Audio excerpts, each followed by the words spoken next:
시청자 여러분 안녕하십니까. 시사 토론텐 김병준입니다. 역대 대통령 선거 때마다 호남은 전략적 요충지다 이런 평가를 받아왔습니다. 그도 그럴 것이 1987년 제13대 대통령 선거 이후로 지금까지 35년 동안 호남이 지지한 후보가 모두 민주당의 대통령 후보가 됐습니다. 단 한 번의 예외도 없었습니다. 만약에 이런 호남에서 야권 후보가 지지를 받는다면 또 그 야권 후보는 본선 경쟁력이 훨씬 높아지겠죠. 그래서 야권 후보들도 무시할 수 없는 게 또 호남이기도 합니다. 그래서 이제 지난주부터 이번 주까지 현직 지사인 이재명 후보를 제외한 민주당 대선 후보 5명 모두 광주와 전남을 방문했습니다. 또 야권의 유력 후보인 윤석열 후보도 광주를 다녀갔습니다. 그야말로 호남을 향한 대선 후보들의 경쟁이 치열해졌다 이렇게 말씀드릴 수 있을 텐데요. 이런 가운데 대선 후보들을 향한 호남의 민심 변화도 미묘하게 읽히고 있습니다. 정말 한 치 앞을 내다볼 수 없는 그런 상황입니다. 이번 대선에서 호남 민심 어디로 가는 걸까요? 오늘 토론해 보겠습니다. 오늘 토론 함께해 주실 분들 소개해 드리겠습니다. 우리 지역의 최고 정치 전문가 두 분 모셨습니다. 시사 토론텐에서 단골 출연자이기도 하죠. 킹핀 정책 리서치 오승용 대표 나오셨습니다. 네, 안녕하십니까. 조선대 정치외교학과 공진성 교수 나오셨습니다. 예, 안녕하십니까. 오 대표님, 최근에 대통령 후보들의 이 비주얼 변화를 보면은 일단 이낙연 후보의 상승이 좀 두드러져 보이죠? 네, 그렇습니다. 일단 상승의 관점에서 얘기를 한다면 두 명의 후보의 상승세가 눈에 띕니다. 한 명은 이낙연 후보라고 할 수 있을 것 같은데요. 지난 민주당 예비 경선과 최근의 검증 국면을 통해서 가파른 상승세를 보이고 있습니다. 6월 둘째 주에 비해서 무려 6.3%포인트 상승한 수치입니다. 반면에 이낙연 후보의 상승세의 이면에는 윤석열 후보의 하락세가 그 내용적인 배경을 하고 있다는 겁니다. 6월 둘째 주 기준으로 36.1%에서 가장 최근 조사 27.8%로 약 8.3%포인트 빠졌다는 겁니다. 그 8.3%포인트를 일부는 최재형 후보가 가져가고 일부는 이재명 후보가 가져가고 상당 부분을 이낙연 후보가 가져간 측면들이 있다는 거고요. 또 이재명 후보가 점유하고 있던 친문 열성 당원들의 지지는 추미애 후보가 한 달 사이에 한 2.2%포인트 지지율이 상승하면서 나눠 가지는, 그러니까 지지층 내에서 복잡하게 좀 재분배의 과정이 일어나는 과정이었고, 그것은 여권에서는 이낙연의 상승세, 야권에서는 윤석열의 하락세, 이렇게 정리할 수 있을 것 같습니다. 이낙연 후보의 지지율이 올라간 게 윤석열 후보가 빠지는 겸교가 있을 수도 있다? 네, 그렇습니다. 그렇군요. 사실 이 이낙연 후보의 지지율이 움직이는 건 굉장히 좀 드라마틱합니다. 역대 대선을 지켜보면 어떤 후보가 높았다가 떨어진 경우도 있고 또 낮았다가 올라간 경우도 있는데, 이낙연 후보처럼 높았다가 떨어졌다가 다시 올라가는 이런 또 지지율 변화는 보기 드물었던 것 같습니다. 공 교수님, 최근에 어제죠, 광주 전남 이 호남 지역에서는 그 특별히 이낙연 후보가 이재명 후보보다 훨씬 더 높게 나온 그런 지지율 조사도 있었죠. 네, 그렇습니다. 지금 올해 상반기에만 해서 이제 두 번째 그런 여론조사가 실시됐는데요. 아마 시청자들께서도 이제 기억하실지 모르겠는데 설 전에도 이제 무등일보에서 이제 그런 여론조사를 실시한 적이 있습니다. 그때는 이제 평균을 냈을 때 광주 전남을 이제 합쳐서 봤을 때는 이낙연 후보하고 이재명 지사하고 뭐 지지율이 비슷하게 나왔는데, 내용적으로 들여다보면 전남에선 이낙연 전 대표가 앞서고 광주에서는 이재명 지사가 앞서는 걸로 나오는 그런 결과가 나온 적이 있었는데요. 지금 이번에 실시한 여론조사에서는 전남에서도 광주에서도 이낙연 전 대표가 앞서는 걸로, 그것도 상당히 많이 앞서는 걸로 나와서, 이제 물론 이제 광주만 놓고 보면 오차범위 아니라고 할 수는 있겠지만 광주 전남을 통틀어서 보면 오차범위 바깥에서 벌어지는 그런 양상. 그러니까 좀 전에 오승용 선생님이 얘기하신 것처럼 이낙연 후보의 지지율 상승세는 호남에서도 분명히 드러나고 있다. 이제 그것이 어디에서 왔느냐, 이건 이제 좀 더 살펴봐야 되겠지만 윤석열 후보의 지지가 떨어지는 것과 저는 어느 정도 연관은 있어 보입니다. 이제 어떤 의미냐면, 과거에 이제 윤석열 후보가 굉장히 압도적으로 높은 지지율을 보였을 때는 뭔가 될 사람을 밀어줘야 한다는 어떤 방어적 심리가 작동을 해서 이재명 쪽으로 좀 더 몰렸던 지역의 유권자들의 마음이 이제 윤석열 후보의 지지세가 이렇게 약간 꺾이면서 약간은 그럼 이재명이 아니라 이낙연이어도 된다면 뭐 기왕이면 이제 거기서부터 좀 더 중립적인 상황에서 선택을 적극적으로 할 수 있는 상황이 되는 거죠. 그리고 또 하나는 이제 그 사이에 예비 경선이 치러지면서 TV를 통해서 여러 8명의 후보들이 쭉 나와서 이제 토론하는 것을 보면서 이낙연 후보가 가지고 있는 장점은 이제 도드라지고 이재명 지사가 가지고 있다고 흔히 이제 얘기하는 그 불안한 요소들이 조금 더 이제 가시화되면서 지역의 유권자들도 이제 마음의 방향을 조금씩 이제 조정하고 있는 것 같습니다. 최근에 그 지지율 변화가 이제 이낙연 전 총리 또 민주당 대표를 지내셨죠. 민주당 전 대표의 중심으로 지금 흐르고 있기 때문에 그 얘기를 좀 계속 가봐야 될 것 같습니다. 아까 제가 말씀드렸듯이 굉장히 드라마틱하거든요. 이 같은 대선 기간 동안에 이렇게 올랐다가 떨어졌다가 뭐 또 올라가는 이런 지지율을 보기가 흔치 않은 일이었기 때문에 사실은 민주당 예비 경선에서는 그 과정에서는 물론 민주당 예비 경선의 성적표라 할까요? 지지율이 발표가 되지는 않았습니다만 그 기간 동안에는 이재명 지사가 그래도 상당히 리드를 하고 있는 걸로 일반적인 여론조사가 나왔는데 예비 경선이 끝나고 난 뒤에 이렇게 변화가 생기는 이유 조금 더 얘기를 들어보겠습니다. 왜 이낙연 지사의 지지율이 이렇게 변화가 생긴 걸까요? 네, 우선 사실은 예비 경선 과정에서 외부에 공표가 되지는 않았습니다만 내부적으로는 두 가지 사실에 대해서는 민주당 내부에서도 동의하는 부분이 있었는데요. 첫 번째로는 이재명 후보와 이낙연 후보의 격차가 상당 부분 좁혀졌다라는 것. 그리고 추미애 후보의 상승세가 두드러진다라는 것. 이 두 가지에 대해서는 어느 캠프, 어느 후보 진영에서도 부인하지 않았다라는 겁니다. 결국 최근에 나타나고 있는 이낙연 후보의 상승세는 예비 경선 과정에서부터 나타난 건데 그 예비 경선 과정에서 공교롭게도 윤석열 후보에 대한 검증이 시작됐다라는 거죠. 이 검증 시작과 동시에 윤석열과 이재명이라는 야권의 대세로운 후보와 여권의 대세로운 후보의 검증이 시작되면서 그 검증의 결과 이낙연 후보에 대한 지지가 상승하고 있는 부분들은 굉장히 의미심장한 부분인 것 같습니다. 이 시기적으로 굉장히 이제 재미있는 사건들이 몇 가지가 있었는데요. 이제 윤석열 후보의 장모 이제 최 씨의 이제 1심 선고 결과가 나온 것과 비슷한 시점에 또 정경심의 이제 사모펀드 무죄 판결이 나오는 이런 것들이 이제 겹쳤습니다. 그러니까 이제 그동안 윤석열 후보가 사람들의 관심을 끌었던 것은 이제 현 정부가 어떻게 부당하게 이제 수사를 막으려고 한다거나 정권에 어떤 문제가 있는데 그것을 자꾸 이제 덮으려고 한다거나 하는 이런 이제 분위기를 연출하고 있었고 그리고 그것을 대표적으로 보여주는 이제 인물이 어떻게 보면 이제 조국 전 장관이었는데 그것이 아주 공교롭게도 윤석열 장모의 1심 판결과 정경심의 무죄 판결 1심이 나오면서 이제 이게 겹쳐버려서 상당 부분 이제 중간에 이제 과거에 조국 사태를 이제 계기로 해서 돌아섰던 중도 유권자들의 마음이 다시 약간은 돌아선 측면이 있는 것 같습니다. 그렇게 해서 이제 윤석열 후보의 지지가 빠지면서 그 지지가 다시 이제 민주당 쪽으로 돌아오고 그러니까 이제 아까 제가 말씀드렸다시피 민주당 쪽에서 윤석열의 이제 기세가 이제 한풀 꺾였다는 것 때문에도 조금은 이제 그 방어 심리나 위기 상황이라고 인식했던 지지자들 사이에서는 좀 다른 판단이 가능했던 것 같고요. 그리고 추미애 후보하고 이재명 후보가 사실상 비슷하게 이제 개혁적인 성향 후보로 이제 묶일 수가 있을 텐데 그렇기 때문에 훨씬 더 이제 진보적 민주당을 바라는 유권자들의 표를 나눠 가지는 효과도 좀 있었던 것 같고 반대로 이제 이낙연 후보와 정세균 후보 또는 나머지 후보들이 좀 더 상대적으로 안정적이고 보수 지향적인 이제 후보들 간의 표 분산 이런 것들이 작동하지 않았나 싶습니다.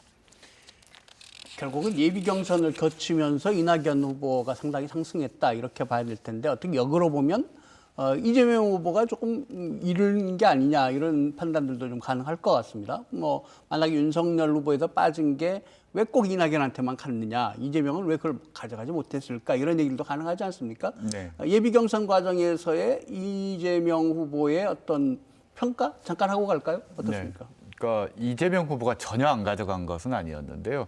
일부 가져갔지만 이낙연 후보가 훨씬 많은 층을 가져갔다는 거죠. 근데 그것이 야권 지지층 윤석열 후보를 지지해서 이동한 부분들도 있고 또 하나는 그 이전에 다소 유보적인 태도를 보이고 있던 중도 유권자들이 이낙연 후보로 간 경우도 있다라는 겁니다. 그래서 이제 그게 전체적으로 보면 어디가 더 많은지는 좀 더 좀 정밀한 여론조사가 필요한 것 같고 한 가지 좀 참고해야 될 것은 그럼에도 불구하고 다음 대통령 선거를 어떤 정권 교체 선거로 보는 유권자가 정권 재창출보다 아직까지 더 높고 그 비율이 줄어들고 있지 않다라는 겁니다. 결국 이것을 단순히 이제 야권으로 갔던 표가 여권으로 오고 있다라고 해석하는 것은 조금 좀 조심스러운 것 같고요.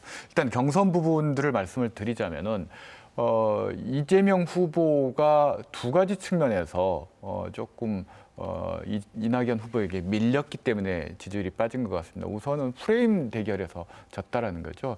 그러니까 뭐 전략적 인내로 출발을 했지만 사실은 그냥 이번 예비 경선, 민주당 경선은 통과 의례 정도로 생각하고 빨리 끝내자라는 게 이재명 후보의 사실은 전략 없는 전략이었던 거고 반면에 이낙연 후보는 불안한 후보론 프레임을 처음부터 끝까지 일관되게 밀어붙였다라는 겁니다. 윤석열도 봐라, 검증해보니까 문제가 많아서 언제든지 드랍할 수 있는 후보다. 이재명 후보도 검증해보니까 문제가 많은데 이건 본선에서 경쟁력이 있겠느냐.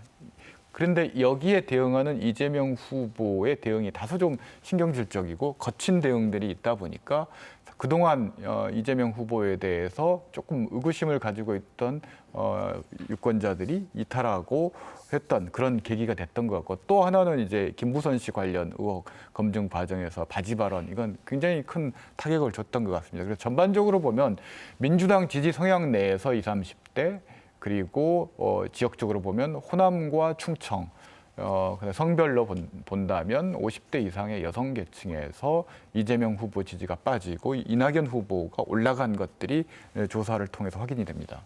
저는 이렇게 그 지지율의 양적 변동에 너무 이제 민감하게 반응할 필요는 없다는 생각을 합니다. 지금 이제 후보자들 각 진영이 워낙 이제 그 수치에 민감하게 반응하다 보니까 오히려 이제 잘못된 대응도 나오곤 하는 것 같은데요. 오히려 이제 질적 측면에 주목해 볼 필요가 있는 게 사실 이제 이 경선 레이스가 본격적으로 시작되기 전에는 일반 유권자들은 사실 안개가 껴있는 상태에서 저쪽에 무엇인가 물체가 다가오는 이제 모호한 느낌을 가지고 있고 그것이 아이가 바라던 어떤 손님인지 친구인지 애인인지 알 길이 없고 또는 뭐 두려워하는 뭐 늑대가 될지 뭔지 이런 애매모호한 감정을 가지고서 사실 이제 지켜보고 대세론의 편승해서 지지하는 사람도 있고 아니면 어떤 후보자에 대해서 잘 알고서 지지하는 사람도 있었을 텐데 이 지금 레이스를 거치면서 사실 안개가 살짝 거쳐가면서 이제 각자가 가지고 있는 지지의 성격이 좀 더 구체화되고 단단해지고 뭐랄까요 좀 부정확한 요소들이 이제 거쳐나가는 과정이라고 생각합니다. 그러니까 앞으로도 이제 두 달이 더 남아있는 경선 레이스 과정에서 이것이 또 어떻게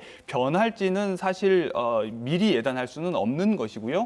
다만 이제 이 과정에서 약간 막연하게 지지했던 사람들이 옮겨갈 가능성은 있는 것이고 반대로 지지율이 양쪽으로는 줄어들었어도 그 안에서 훨씬 더 확신이 강해진 사람들도 있을 것입니다. 그런 의미에서 지금 현재의 양적 변화가 곧 어떤 큰 의미를 가진다고 해석하기는 아직은 이른 것 같습니다.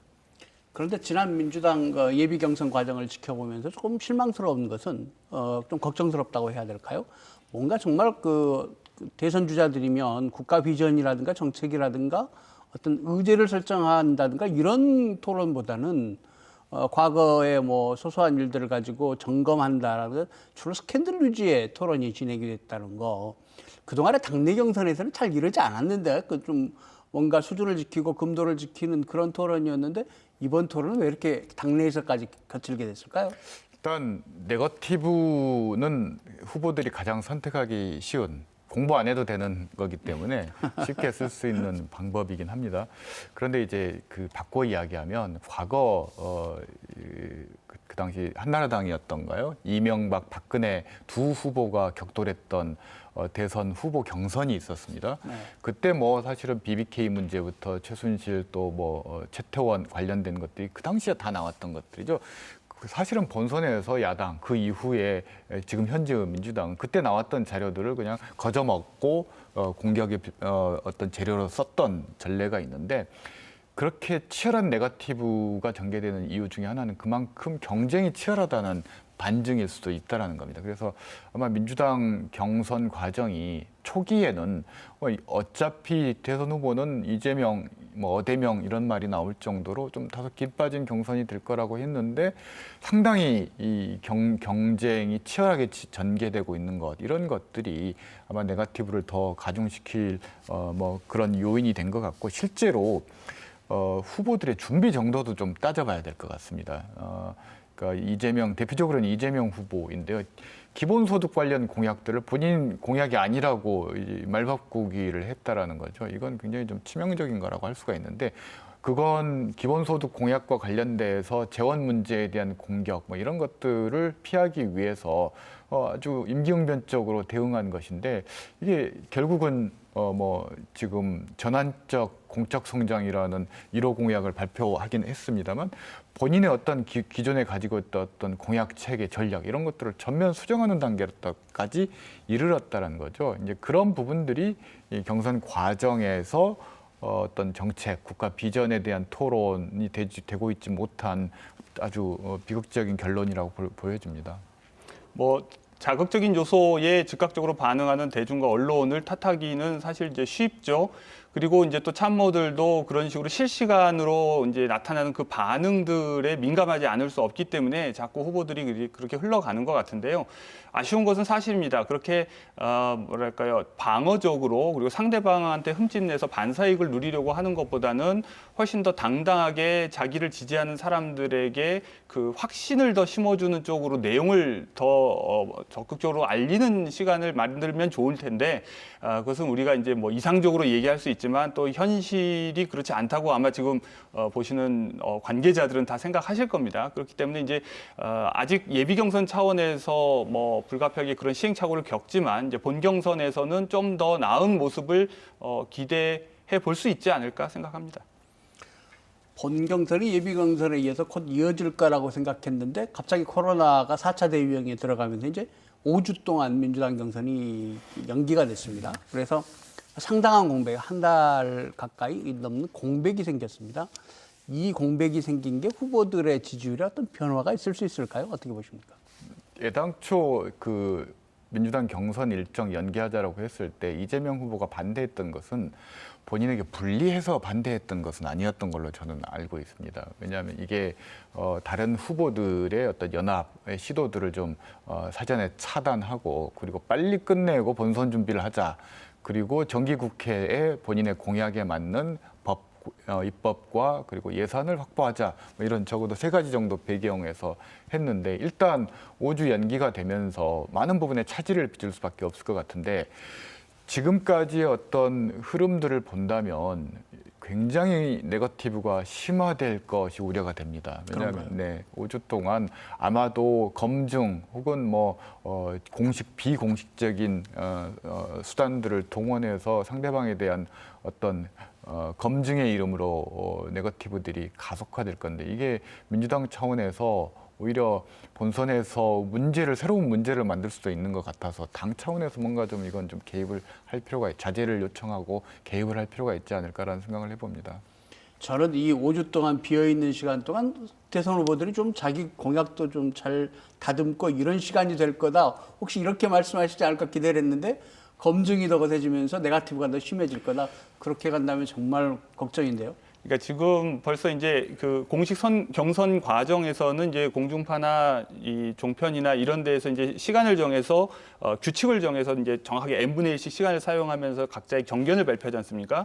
그런데 이제 지금 말씀하신 것처럼 이제 본 경선이 시작되기 전에 이제 빈 시간 동안 무한하게 열려 있는 이제 매체 환경 속으로 각자 후보들이 개인기를 발휘하기 위해서 뛰어들기 시작합니다. 그게 이제 유튜브 채널인 거죠. 이제 그런 곳은 사실상 언론이 지켜야 하는 그런 공정성의 의무 같은 것들이 상대적으로 약하기 때문에 굉장히 이제 정파적으로 뭐랄까요 호오에 따라서 후보자들이 출연하고 거기서 하고 싶은 말 마음껏 하고 또 후보자 본인이 하지 않더라도 이제 같이 나온 패널이나 진행자가 한다든지 하는 방식으로도 얼마든지 이제 그 말하자면 선거운동을 간접적으로 할 수 있기 때문에 그곳에서의 싸움이 이제 뭐 상당히 보기에 따라서는 조금 더티하게 이루어질 가능성이 있죠. 그러나 이제 그것을 너무 이렇게 부정적으로 볼 필요는 없다는 생각이 들고요. 그만큼 이제 그 영역이 사실 뭐랄까요, 정치를 이렇게 소음처럼 여기고 상대적으로 관심을 좀 덜 두려고 하는 사람들이 기꺼이 보는 영역은 아니기 때문에 지지자들이나 고관여층들이 열심히 이제 그 안에서 이제 이런저런 이야기를 하면서 뭐랄까 경선 분위기를 높일 수 있다면 뭐 꼭 부정적이지만은 않을 수 있다고 생각합니다. 이렇게 된 이유 중에 하나가 사실은 비대면 선거운동 그리고 스마트폰 중심으로 선거운동이 진행되면서 과거 이 대면 선거를 할 때 오프라인에서 얼굴을 맞대고 토론하고 유세를 하는 이 과정에서는 상당히 이 자연스럽게 토론과 논쟁이 이루어졌었는데 스마트폰에서는 댓글과 퍼나르기가 중심이고 그 댓글과 퍼나르기는 한 줄 이상의 메시지는 사람들이 인식하지 못하는 그런 선거가 되고 있기 때문에 결국은 네거티브 방식이 가장 최적화된 선거운동이 되고 있는 그런 부정적인 요소도 있습니다. 네, 민주당 내부 경선이 이제 그 본 경선으로 들어가면서 6명의 후보가 출발을 하고 있는데요.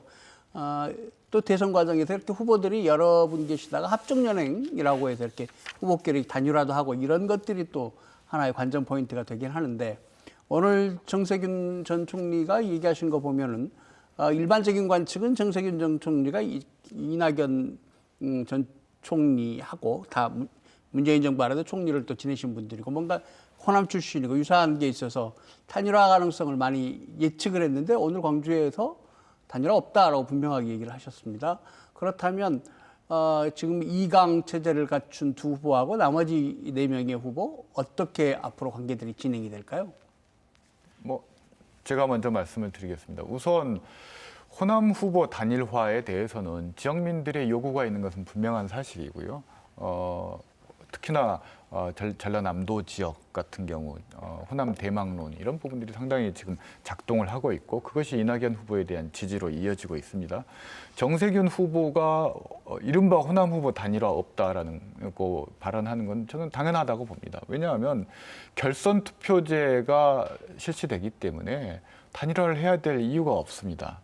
그렇기 때문에 자연스럽게 결선 투표에 가면 본인을 지지했던 표가 이낙연 후보로 갈 확률이 높기 때문에 굳이 사전에 뭐 이렇게 사퇴하거나 이런 할 필요가 없는데 다만 그럼에도 불구하고 이제 그 정치적인 선전 효과는 있기 때문에 이낙연 후보는 계속 그런 것을 압박할 수밖에 없는 겁니다. 그래야만이 어차피 지금 현재 호남 대세는 이낙연이고 정세균 후보에 대한 지지는 결국 사표가 될 수 있고 본선에서 다시 한번 찍어야 되는 거 번거로움이 있기 때문에 그런 부분들을 강조할 수밖에 없는 거고 선거 전략 차원에서 받아들여야 될 부분이라고 봅니다. 또 이 본경선에 들어가면 예비경선하고는 결정 방식이 좀 다릅니다. 예비경선은 순전히 여론조사로만 했지만 본경선은 대의원 투표 또 권리당원 투표 이런 것들이 포함되지 않습니까? 결과에 영향을 좀 미칠까요? 어떻게 보십니까? 지난 선거 제가 결과들을 좀 봤습니다.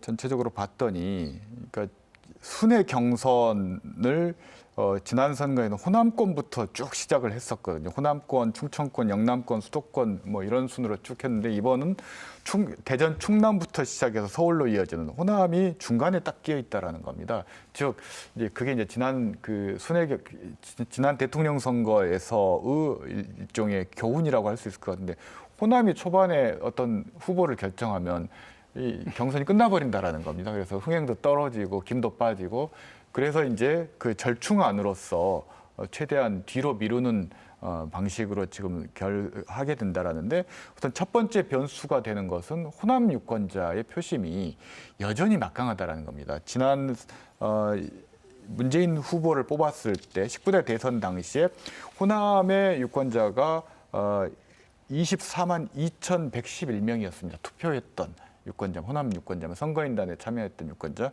그리고 수도권 선거인단이 63만이었는데요. 그중에 이제 민주당 내부에 물어보니까 직간접적으로 호남 연고를 가지고 있는 유권자들이 대략 한 3분의 1 정도 추정하고 있다라고 얘기를 하고 있습니다. 결국 호남이 전체 민주당에서 차지하는 비중이 20%를 훨씬 넘어가는 비율을 가지고 있기 때문에 호남의 민심을 누가 잡느냐가 민주당 경선 과정에서 가장 중요한 거고 그것이 이재명 후보와 이낙연 후보 간의 호남 쟁탈전을 통해서 표현이 될 것 같습니다.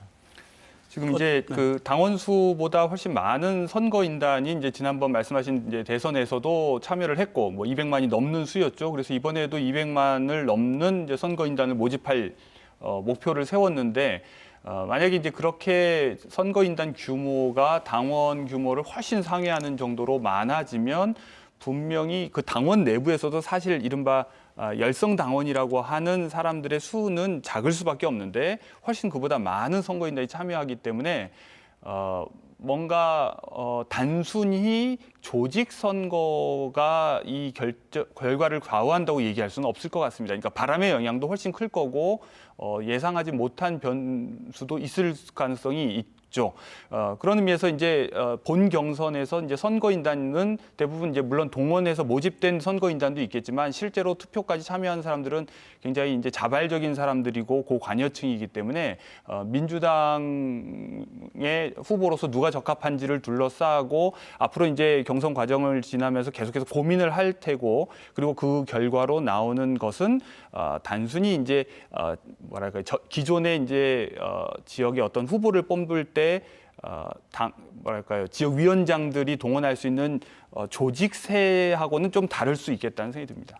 홍 교수께서 방금 이제 민주당 후보로 누가 적합하냐 이런 고민을 하실 거다 이렇게 말씀하셨는데 아마 여러 가지 측면이 있을 것 같습니다. 민주당 지지자들이 민주당 후보를 선택하는 기준이 뭐 좋은 나라 만들 수 있는 그런 대통령도 생각하겠지만 또 한편에서는 야당과의 본선에서 진짜 선거에서 누가 유리한가 뭐 이런 고민들도 하실 것 같은데 얘기는 사실 좀 예민하고 좀 부담스러운 질문이긴 합니다만 이 질문 한번 드리고 야권 얘기로 넘어가겠습니다. 지금 중요하게 거론되는 이재명 후보와 이낙연 후보 본선에 나갔을 때 어떤 특장점들이 있을까요? 재밌는 그 통계 결과를 제가 말씀을 드리려고 했는데 제가 그 기록을 놓쳐가지고 우선 결과만 말씀을 드리면 야당 후보, 야권 지지 성향의 유권자들은 이른바 역선택을 하는데요. 이낙연 후보에 대한 역선택이 두드러지게 나타나고 있습니다. 반면에 여권, 열린민주당과 더불어민주당을 지지하는 응답자들이 주로 지지하는 야권 후보는 홍준표 후보라고 나타나고 있다는 거죠.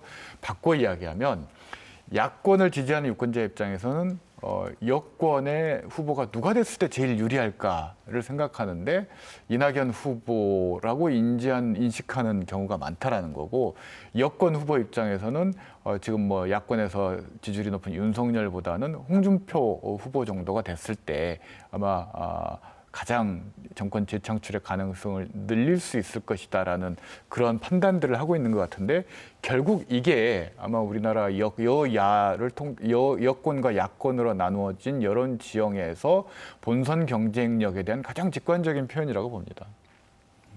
근데 이제 야권 후보가 최종적으로 누가 될지 그리고 야권 후보가 단일화될지 아니면 쪼개지게 될지 이 여부에 따라서 사실 어느 후보가 더 경쟁력을 가지느냐가 또 달라질 수는 있는데요. 그러나 이제 뭐 이낙연 후보가 됐건 이재명 후보가 됐건 다 둘 다 본선 경쟁력이 있다고 해석할 수 있는 여지는 있어 보입니다. 이제 대표적으로 이제 이낙연 후보가 본선 경쟁력이 더 높다고 할 수 있는 요소는 되게 이제 중도 확장성이 있다고 얘기를 하는 거죠. 왜냐하면 뭐랄까요 이념적으로 훨씬 선명하기보다는 온건하고 예전에 이제 연초에 뭐랄까 전직 대통령들 사면에 관한 얘기를 했을 때도 드러나듯이 훨씬 더 포용적이고 통합지향적인 이런 성향을 가지고 있기 때문에 그것이 중도 유권자들의 표심을 가져올 수 있다고 보는 시각에서는 이제 본선 경쟁력이 높다고 볼 수 있는데 또 다른 쪽에서는 이재명 후보가 기존에 이제 민주당 안에서 약간 외곽에 있었고 또는 이제 지금 문재인 대통령과 과거 지난 대선에서도 이제 후보 시절에 강렬하게 이제 대립도 했고 전반적으로 친문 지지자들한테서 이렇게 약간 배제되어 왔기 때문에 이재명 후보가 오히려 민주당의 후보이면서도 정권 교체적인 효과를 가져올 수 있다고 보는 측면에서는 이재명 후보가 훨씬 더 본선 경쟁력이 있다. 뭐 이제 이렇게 주장할 수도 있는 거죠. 그런 의미에서 사실 이것은 뭐랄까요 가상의 양자 대결 구도나 뭐 이런 걸 통해서 드러나는 것과 상관없이 어느 후보든지 그 각자가 가지고 있는 장점들을 활용하면 본선 경쟁력은 키워야 할 문제지 고정된 실체로서 있고 없고의 문제는 아닌 것 같습니다. 여권 후보의 본선 경쟁력을 이야기할 때 현직 정부, 현직 대통령의 지지율도 상당히 큰 변수가 되지 않을까 이런 생각이 드는데 최근에 문재인 대통령 지지율을 보면 40%를 넘었습니다. 역대 대통령 가운데 임기 마지막 1년 동안 이렇게 높은 지지율이 나온 대통령이 없었는데 잠시 떨어지던 문재인 대통령의 지지율 다시 이렇게 뛰어 올라갈 이유가 뭔지 그리고 이게 내년 대선 때까지 계속될 수 있는지 한번 얘기 나눠봤으면 좋겠습니다. 일단 대통령 국정수행 지지도가 올라가는 가장 직접적인 이유는 코로나 확산입니다.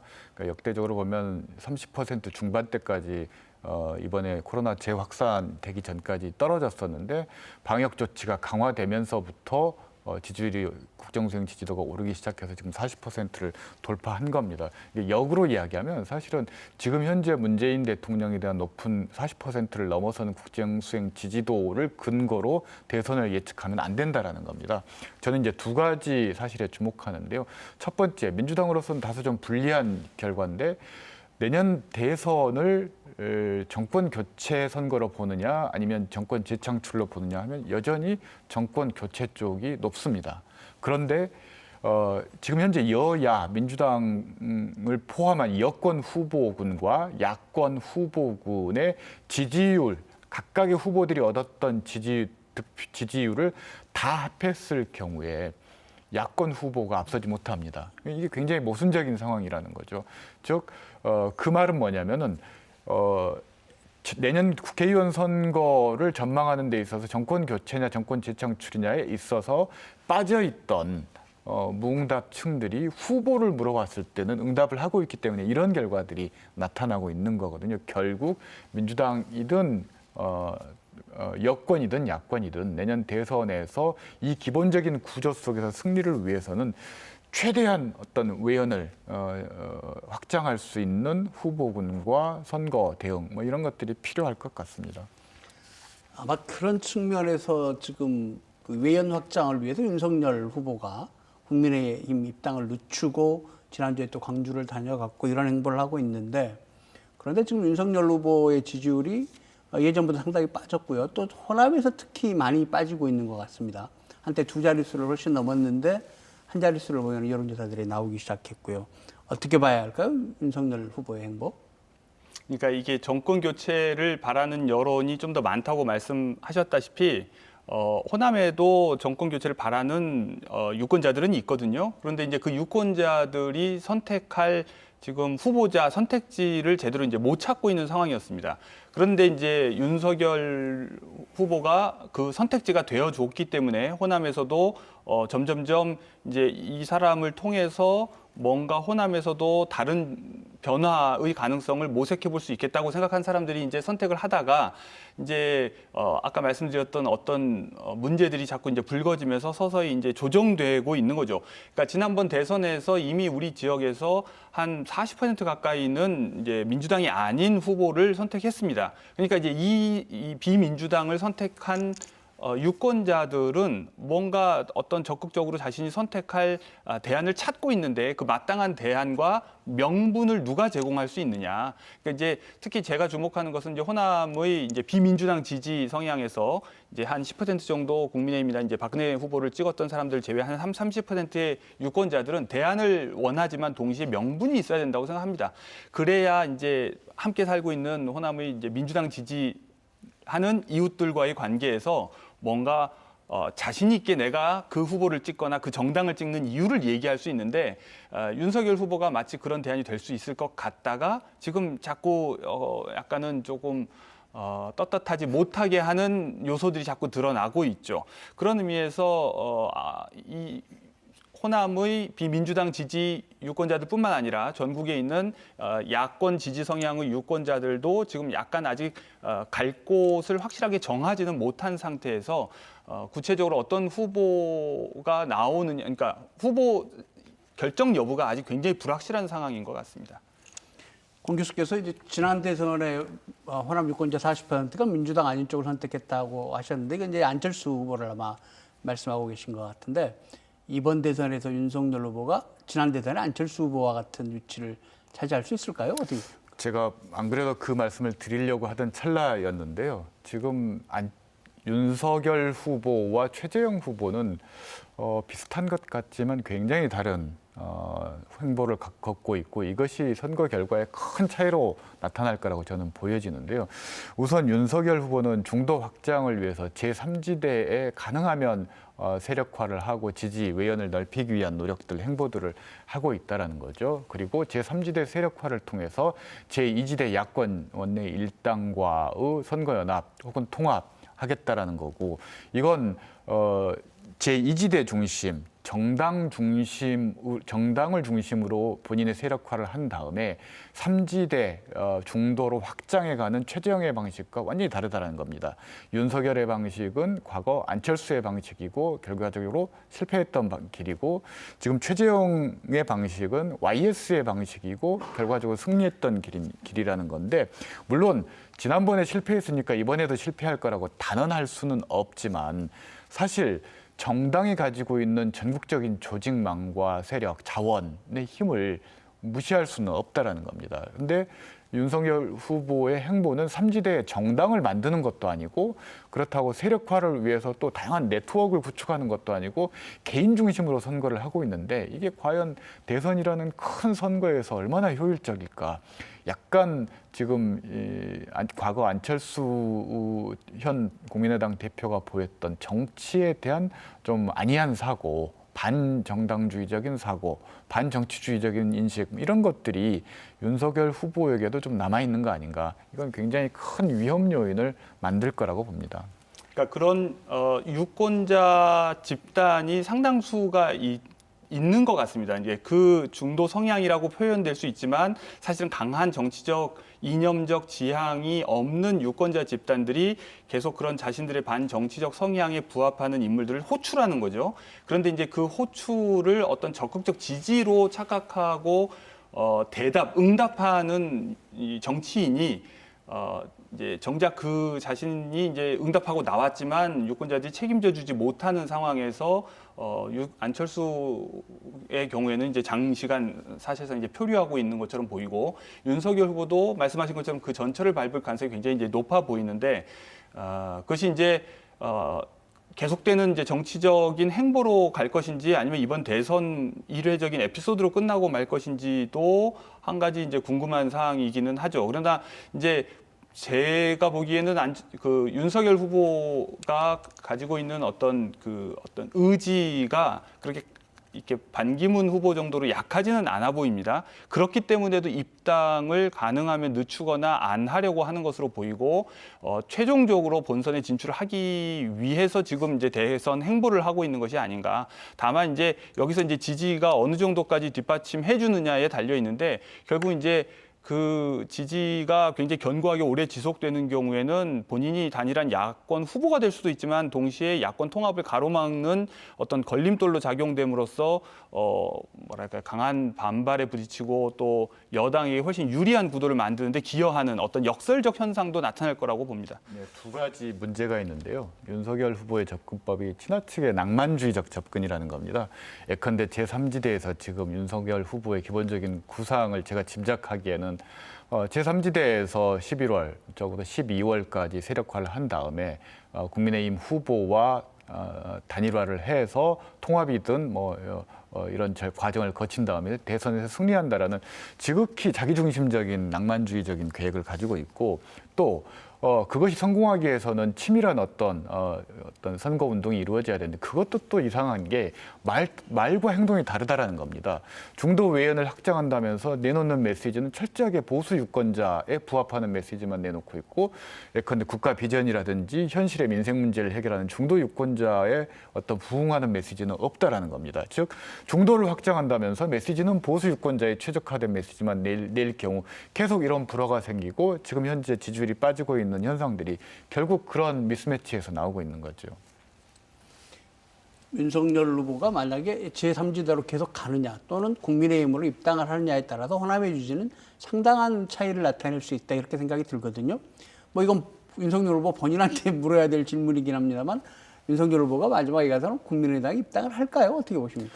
우선 초기에 정치 출마 선언을 할 때만 하더라도 제가 내부 관계자를 통해서 들었던 바로는 조만간 입당 쪽으로 상당히 좀 기울어져 있었던 것 같습니다.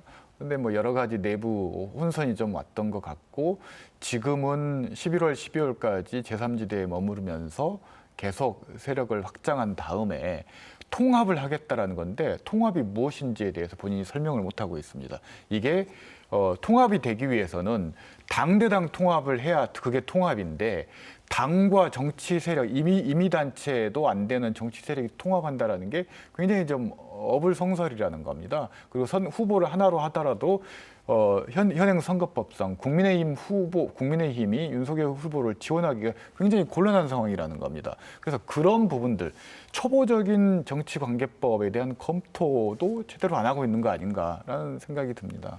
이게 이제 그 우리 지역 유권자들만 놓고 봤을 때 호남에서도 이제 야권을 지지하는 사람들이 과거에 이제 국민의당과 바른정당이 합쳤을 때 그 지지가 그대로 옮겨가지 않았거든요. 이제 이 과거를 윤석열 후보가 알고 있다면 쉽게 국민의힘으로 입당하지는 못할 거라는 생각이 듭니다. 그러니까 그 국민의힘으로 가면서도 지금 윤석열 후보가 계속해서 지지를 유지하려면 그 전제 조건이 국민의힘이 상당 부분 많이 이제 변화해서 우리 지역에서도 이제 국민의힘에 입당하는 것을 전혀 문제가 되지 않는 걸로 볼 정도로 국민의힘이 변해야 그것이 가능해지는데 지금 이준석 대표 체제가 들어섰다는 것만으로 호남의 야권 지지 성향의 유권자들이 흔쾌히 국민의힘을 지지할 만큼 변했다고 볼 수 있는지 그것이 약간은 이제 미지수고요. 그렇기 때문에도 윤석열 후보 입장에서는 자신의 지지율을 유지하거나 적어도 늘리는 방식으로 이동하지 않는 한 쉽게 어떤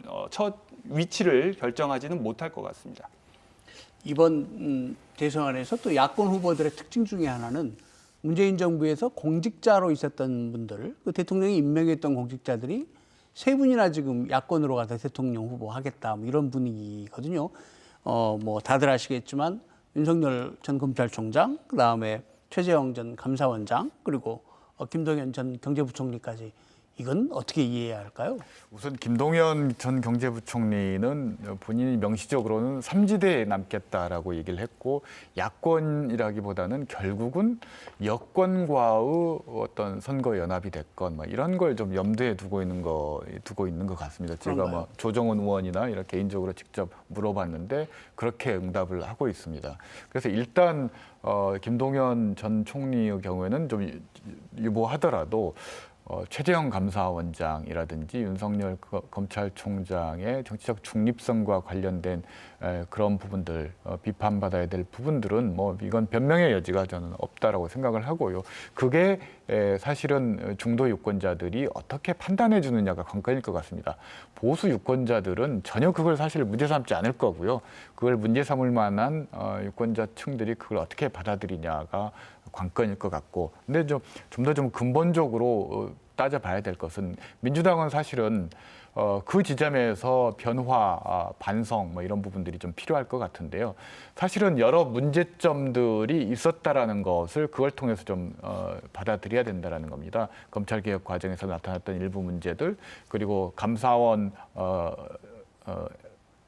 월성 원전과 관련된 가동 중단과 관련된 이 의사결정 과정에서 나타났던 여러 가지 문제들, 즉 목적이 선하니까 그 과정 자체가 잘못되는 것은 문제가 안 된다라고 바라보는, 대표적으로 얘기하면 이런 부분들에 대해서 다음 정부에서는 어떻게 목적과 수단 과정을 잘 조화시킬 것인가, 이런 부분들에 대한 어떤 국민적인 메시지는 필요할 것 같습니다. 저는 좀 더 같은 사안을 좀 다른 각도에서 좀 볼 필요가 있다고 생각을 하는데요. 많은 사람들이 이제 현 정권에서 고위직을 맡았고 또 정치적 중립의 의무가 있는 사람들이 출마하는 것에 좀 더 초점을 맞춘다면 사실 우리나라 한국 정치에서 정치인이 되는 경로의 대부분이 사실 고위 공직자 생활을 하다가 퇴임한 후에 정치인으로 변신하는 경우가 대다수입니다. 우리 지역의 지역 정치인들도 과거부터 상당 부분 그랬고요. 지금도 여전히 많은 유권자들은 그런 고위공직자 출신의 정치인이 일을 잘할 거라고 하는 생각을 가지면서 여전히 지지하는 성향을 가지고 있습니다. 이제 그것에 어떻게 보면 부합하는 각자의 이제 뭐랄까요, 은퇴 후 계획 이라고 볼 수도 있을 텐데요. 그런 이모작 정치인들이 한편에 있다면 직업으로서 계속해서 정치적 행보를 걸어온 사람들이 있습니다. 이준석 대표도 사실 그런 직업 정치인의 이제 한 전형이라고 생각할 수 있는데요. 바로 이런 전환 과정에서 제가 보기에는 이제 마지막으로 어떻게 보면 인생 이모작, 고위공직자를 경력을 발판 삼아서 정치에 진출하는 사람의 부정적 요소를 오히려 우리 한국 정치에 잘 보여주는 사례로, 부정적 사례로 남게 되지 않을까. 그 점에 좀 더 초점을 맞출 필요도 있을 것 같습니다. 지금 토론 진행하면서 보니까 시간이 거의 끝나가는데요. 1분 정도밖에 시간이 남지 않았습니다. 간단하게 시간이 없으니까 오 대표님께만 질문 드릴게요. 앞으로 봐야 될 관전 포인트 어떻게 짚을 수 있을까요? 저는 민주당은 이 네거티브 국면을 얼마나 지도부가 선관위가 잘 조율하느냐. 저는 이게 민주당의 후보 결정 과정뿐만이 아니라 본선에서의 성패에도 크게 좌우를 하기 때문에 이 부분 가장 신경 써야 될 것 같습니다. 시간이 조금 남았는데 짧게. 뭐 가장 모든 사람들이 이제 관심을 가지고 있는 것은 이제 두 양강 후보 중에 이제 누가 이 호남에서 결국 이제 최종적으로 1위를 하느냐겠죠. 그래서 이제 이 지역에서 1위를 하는 것이 상징적 의미를 가지만 또 이낙연 후보의 경우에는 이 지역에서 압도적으로 너무 이기면 뭐랄까 다른 지역에서 골고루 득표를 하지 못했을 때 가지고 있는 리스크도 있습니다. 그래서 호남 유권자들의 선택이 굉장히 복잡할 것 같습니다. 굉장히 복잡할 것 같다. 예. 네, 오늘 두 분 토론이 호남 유권자들의 선택에 많은 도움이 되기를 바랍니다. 오늘 토론 시작하면서 호남의 선택이 대선 결과에 큰 영향을 미칠 것이다. 이런 말씀 드렸는데요. 호남의 영향력이 이렇게 크다면 대선 결과에 대한 책임감 또한 커야 할 거라고 생각합니다. 대선 국면이라 정말 수많은 말들이 떠돌고 있습니다. 떠도는 말들에 흔들리지 마시고요. 좋은 대통령을 선택하는 유권자의 책무를 다해 주시기를 당부드리겠습니다. 시사토론10 오늘 순서 여기서 마칩니다. 다음 주 화요일 이 시간에 다시 찾아뵙겠습니다. 안녕히 계십시오.